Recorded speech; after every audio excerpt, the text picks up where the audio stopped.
right, Chief Patrick Eholor, it's good to have you back on Top Talk. It's a pleasure to be with you. All right, let's start with something recent that happened. There's a video of you that's trending where your caption reads, "If the police have failed us and INEC has failed us, the judiciary should not fail us." What was happening there? Where did that happen? Well, the election petition started yesterday, as you're aware of it, and it was postponed to Wednesday for Peter Obi. But today, I believe they were also hearing the case of PDP, right? Mm-hmm. So, my intention was, there should be no violence.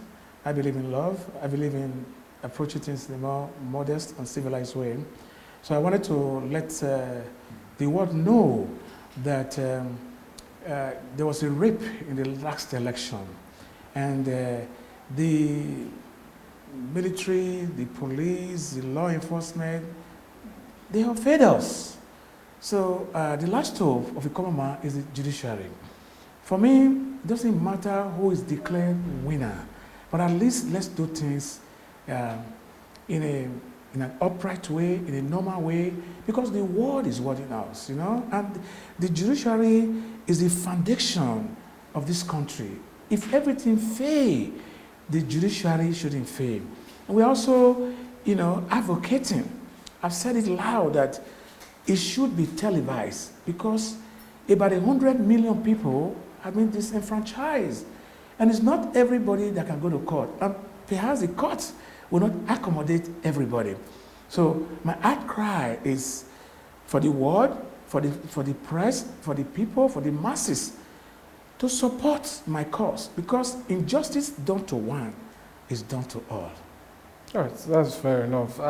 In the course of this, I believe you've had replies to different things, developments. One particular one is your admonition or your, beseeching the Ooni of Ife and his comments. Why did that really, will I say, affect you, or how did it come to you, his statements? How did you see it? Well, I think people view things differently. With respect to you, I honestly think I'm older than you. Yes. Okay. And Ooni of Ife is somebody I respect very highly, very highly. I respect his throne because I am from the monarchy too, and I am from Benin. And the Benin and Yorubas are very related, culturally or otherwise, When you beat a child, you will not expect the child not to cry. I have seen in a different fora when Ooni will advise the youth, when he will support the youth, whether financially or otherwise. But for him to come out publicly as a father to say that, he has his opinion, he has his right to his opinion, I'm not against that, but it's a monarchy. His word is a law. His word is a law. He cannot say we should sheathe our sword. We are not fighting. When injustice is done and you don't want to resort to violence or become an outlaw, the next place you go is the court to seek a redress. And that is why I felt that I was affected and I need to speak about it. And I speak about it, and I'm seeing the reactions from perhaps the students who have been calling me, who called me the father of all students. They've been very troubled by this singular act of actions of our dear father, Ooni of Ife. And that is the reason why I spoke about it. All right, still on the course to reclaiming your mandate, as you say, there's still backs and forths that we're seeing amongst the various candidates. But before we get to that, let's talk about what happened at the presidential election tribunal. We saw that the Action Alliance withdrew their suit. That suit actually sought to challenge the election on the basis that their candidates were not properly fielded. And INEC even admitted that they thought the situation was resolved. But that being said, there are speculations that this is what we will be seeing, that parties will start withdrawing their suits because something is happening politically behind the scenes. What do you make of that, especially with the rift we are seeing in the Labour Party now, where we have an Aburi-led Labour Party and a Papa-led Labour Party, where there's this scuffle. Is there any expectation that we might be seeing something similar? Well, I think that is an internal issue. It's already been resolved. I will not be here to castigate any of my, party members. As you well know that, in family, in friendships, sometimes there can be disagreements. The only way you can salvage that is to reconcile. As I speak to you, we're already reconciling. There's no faction in Labour Party. The only person who is legitimate is recognizing, with disrespect to other my friends, is Julius Aburi of Labour Party. I mean, even Peter Obi has come out and speak about this. So I don't really want to, expatiate on that. I think whatever is going on, we already resolved it. But you would expect this, because most of the parties we have are motions party, with respect to them. Listen, I have lived in Canada for over 35 years of my life. I've also, witnessed the American elections. If you want to say anything about American election, you talk about Democrat, you talk about Republican, and then perhaps you can also talk about the independent candidates, which of course we don't have it now, passed to law, which of course I'm also working on that. So in future, the likes of you can contest, not under a political party, but you can contest on your own, on your own character, I should say, right? And then you can win. I've seen that happening many times in America. So you have a lot of people who would register as a political party who want to trade horse with it when, the election is approaching or after the election. That's what you are saying. But I can tell you something for free, and you can take it to the bank. Peter Obi that I know will not compromise. Is going to go all the way because he's the future and we follow him, all right? And I think that he will not want to disappoint any of us by saying, I'm going to withdraw my case. Under what circumstances? Do you know how many lives were lost? Do you know how many hopes that were dashed? Do you know how frustrated the youth have become? Do you know the women who have never voted in their life, how frustrated they have been? Do you see the voter apathy in the last election? So we won't encourage her. And the only way we cannot encourage her is to seek her redress in court, follow it all the way. If the court decides that the president-elect, Siwaju Bola Tinubu, is the president to be, let it be. But Mahmoud Yakubu also had to explain to us why he transmitted the House of Senate, House of Rep. And when it comes to presidential election, because he knows that Peter Obi was overwhelmingly leading, and then the Sabbath was done. He needs to explain that to Nigeria. Don't forget, we spent over 350 billion naira of the taxpayers' money. That's fair enough. Let me ask you a question now about the energy. When I saw that video of you, you seemed energized, ready to get the mandate back. But the question now is, do you think it is sustainable to maintain that pace, that energy throughout the process? If you recall the last time, not the last time anyway, the first time Peter Obi came into government, it took over about 3 years, I think, or so, to reclaim his mandates. And now we know this movement it has a lot of young people in it, and young people tend to be distracted. Do you think they can hold that energy? Let's assume the courts rule in favor of the president-elect. It is hoped that, or believed that, in 4 years' time, Peter Obi would return to try his chance again. Would this energy last that long through the process of him trying to reclaim the mandate he claims is stolen, or barring that, coming once again for an election? Well, let me first of all answer your question with all sincerity. I think that, I will not be thinking of 4 years. I'll be thinking of tomorrow. And that's why we are saying that there should be a speedy trial in a case like this. Asiwaju Bola Tinubu is larger than life. It's very powerful. He's not a president yet, and we are seeing this thing that is happening that, very clear to us that, things are not proper. I mean, when you are changing to a new government, It's an excitement because one is going. Because some were not truly pleased. I can tell you for free that most of us were not really pleased with the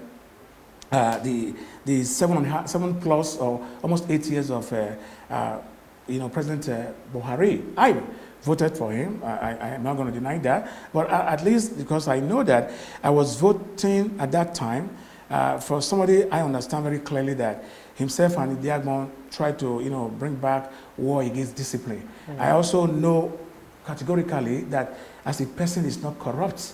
I also know that with his age, what he's going to steal for. So I was very optimistic that he's going to do well for us as a country. But if you want me to score him, I probably score him 2/10, which is not a pass mark.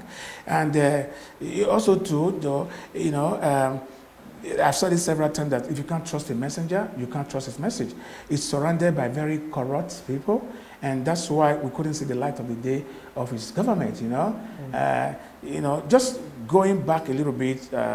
I know we did talk about Ooni at the Ooni of Ife, KBC, at the time, but I didn't, expatiate the reason why I wanted to address that issue, because my former governor, Adams Oshomole, my friend, my very bosom friend, right? He told Akpabio when he was in PDP, very corrupt. He said, if you come to APC, your sins will be forgiven. So what are we teaching our children? Akpabio actually come to APC, his sins was forgiven. He's now being elevated, come on now, to Senate, to become the leader of the Senate. And are we celebrating corruption? And then you also see that our prestigious monarch is not an ancient monarch, it's a modern monarch. Going out again, I know everybody deserves a blessing. Blessing Akpabio, what blessing? Somebody who make it stay dry. So I'm not trying to derail from your question, I just want to add it to it so that people will know why I made my statement, But going back to what you were saying, I am very optimistic that there are still men and women of character, men or women who prefer legacy than money. That the evidence will prove to the general public that Peter Obi won this election. That is why we are saying that we must conclude the election tribunal before the swearing in. You cannot leave government in vacuum. I know that. But we must certainly try and plead with the judiciary that we must have a speedy trial so we can pull this to a logical conclusion. We are all full of anxiety, we are restless. So we want to make sure that we plead with the judiciary so that they can have a speedy trial. They can decide our fate for us. If it's Abubakar, the former vice president, we are fine with that. If it's Peter Obi, we're also happy with that. If it's Tinubu, we're also happy with that.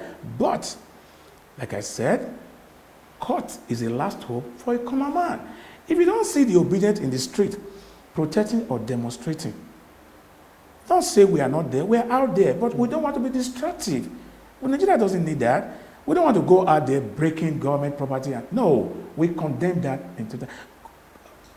Peter Obi condemned that. So I think you can see that the Obidati are very responsible people. There's no need. What we did in the court that day is to tell the world and to remind the judiciary that justice, if it's denied to a particular person, is denied to everybody. And I think everybody's aware of that. And the video went viral. Yeah, I think that's fair enough. But speaking about condemning such actions, there's a subset or perhaps a section of supporters of Peter Obi. They might not necessarily be Labour Party members that have been carrying the call, even just as recent as yesterday, that for an interim government, again and again. Some of them have even promised that on May 29th, they will be having a march around or close to Eagle Square to express their displeasure. What do you make of that call for interim government? I think that would be unnecessary. We are in a democratically elected government. I don't support that. I think Dati and Obi, I'm not speaking for them. In my opinion, I also know they don't support that. If the judge, or, we're talking about not one person. If collectively people see the evidence, and I said, this evidence is preponderant, this evidence is enough, there's a prima facie on it, that the election wasn't fraudulent, the INEC did very responsibly, the INEC transmitted the result, and the judges are convinced, and I said, Tinubu won the election, it's fine, life continue. But if there's discontent and the judges also do not, also disagree with those who announce the result in a hurry, don't forget that in my last time here, I spoke about Dino Melaye, okay, when he interrupted Mahmoud Yakubu by saying that, sir, would it not be better if all the results come in before you announce the winner? I mean, everything is there. You see, cameras, pictures, videos, they don't lie. So these things are going to be there for prosperity. All right, fair enough. We keep talking about the next government and what's to come.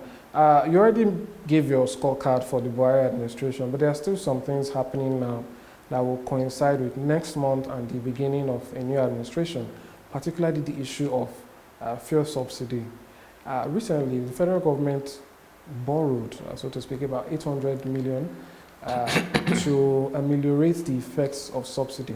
Now, we know that across the candidates, Peter Obi, Atiku Abubakar, even the president-elect, I believe they all had variations of the same promise, which was to an extent, do away with subsidy or to consider the removal. So June is here already. What do you make of this plan? What do you think it means for Nigerians and also that amount of money that has been borrowed? Okay, first of all, the subsidy was a scam. You know, I went deeply in them. Some of them don't even have anything bringing to the country. They falsify papers. They go to the bank and claim the money and share it within their chrono. It was a crime against humanity. I think, you know, in China, people of that kind, they call them a special species. They look at them like an animal, you know. Anybody who steals from the government post, you know what they do to them? They execute them or run them with a tank. I've been saying that any corrupt people, there should be a law to execute them. That is where we're going to get our sanity back in this country. But however, the $800 million you're talking about, I'm already in court with federal government. Okay? The whoever, whether it's the World Bank or whoever, they're going to lose the money. Because don't forget, in Goodluck Jonathan time, they were called Shopee. I think you were in Nigeria. None of us benefited from that. But I know people who took that money to build houses in Aso Rock, to buy a house in Dubai and America, and left the Nigerians on abject poverty. And now, if you are going to borrow 800 million, and you are saying that you are going to use it to alleviate the suffering or the poor people, what are the indices? How do you know those who are poor? Am I rich? I don't know, you probably be rich, you look handsome. So that is fraud, all right? Even when you go back to when we have the COVID-19, and they said social amount were spent, and people were reached out to, it was not fraud. I am a farmer, I applied for it, I didn't get anything, but thank God I am a dual citizenship, all right? The few time I spent in Canada, I was having check in my bus every day. Let me tell you something that will shock you, and ask anybody. Equivalent of 100 million, I believe so, about $80,000 Canadian. We are shared to every Canadians on the palliative.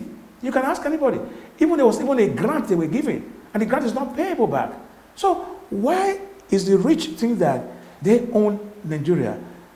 Why are they thinking that we are conquered people? We are not. We are all civilized people.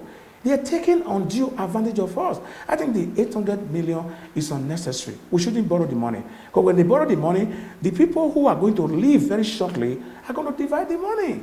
They've done that in the past, and they are going to do it again. And if there's anything worth protesting for, I think this is very significant. We should go out and protest against it. And that is why I took them to court already. To say that we are not going to borrow this money, we reject it because we don't have the indice. We don't know how they are going to share the money. I mean, think about it. How do you share money? How do you know those who are poor? Are you going to go to a market the same way our VP Osinbajo did when he was going to give money to market women? Who does that? For a vice president to go to every market and be sharing 20,000 for people. Have you ever seen that in my life? Only in Nigeria. All right, that's interesting. But speaking about cases in court, I believe one of the cases of which you are involved, the one involving DJ Switch and the NSAS, is it still ongoing? Of course. What's happening there? Well, it's almost 3 years later now. So what's really going on? Well, you know, what I did is that it's more like a double-edged sword. It's very difficult sometimes to get justice in Nigeria. So, but I know that Nigeria was part of the ECOWAS, So what I do is that when I sue them in Nigeria, I sue them in the ECOWAS court.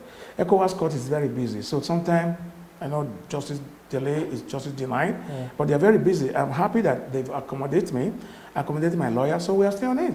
My own is not to seek any financial compensation from them, but at least to seek financial compensation for those who lost their life, who were shot with a flag in their back. You know, where Lai Mohammed came out and started lying, knowing it or unknowingly that it's an orbit of satellite who captured the actions of what happened on that day. I think it's wrong. And I also think for the fact that I had advocated for this, I had also written to the Senate, that those who lost their life on that toll gate, whether you are a police, whether you are a soldier, or whether you are a civilian, I think there should be a monument so that our grandchildren will know that we have history. They will know that we passed through a lot of struggle, because I certainly know that with all this, there's going to be a future for them.